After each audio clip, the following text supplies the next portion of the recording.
Good morning सभी भाई बहन को जय मसीह की। आइए हम आज के दिन की शुरुआत परमेश्वर के महत्वपूर्ण वचन से करते हैं। वचन है लूका 1 का 11 से 13। उस समय प्रभु का एक स्वर्गदूत धूप की वेदी की दाहिनी ओर खड़ा हुआ उसको दिखाई दिया। जकरयाह देखकर घबराया और उस पर बड़ा भय छा गया। पर स्वर्गदूत ने उसे कहा, हे जकरयाह, भयभीत न हो, क्योंकि तेरी प्रार्थना सुन ली गई है और तेरी पत्नी इलिशिबा से तेरे लिए एक पुत्र उत्पन्न होगा और तू उसका नाम यूहन्ना रखना। जकरयाह ने स्वर्गदूत से पूछा, यह मैं कैसे जानूं, क्योंकि मैं तो बूढ़ा हूँ और मेरी पत्नी भी बूढ़ी हो गई है।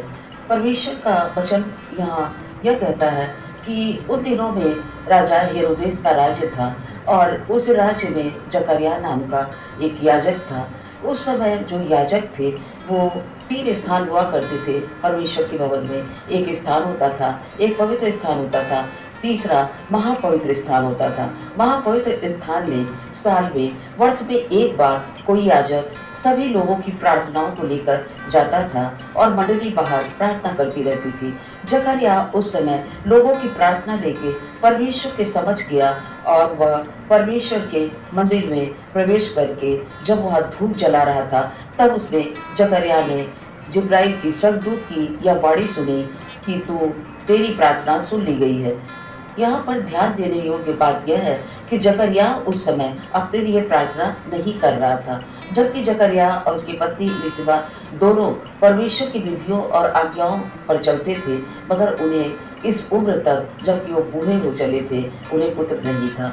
मगर जब वहाँ याजक जकरयाह अंदर जाता है मंदिर में तो वह लोगों की प्रार्थनाओं को लेकर वर्ष में एक बार जाया करता था और कोई भी याजक उस महापवित्र स्थान में प्रवेश से पहले 1 वर्ष तक अपने आप को सामाजिक और सांसारिक बातों से अलग रखकर पवित्र किया करता था, क्योंकि उस महापवित्र स्थान में पवित्र लोगों को ही जाना था, क्योंकि अपवित्र लोग उस महापवित्र स्थान में नहीं जा सकते थे।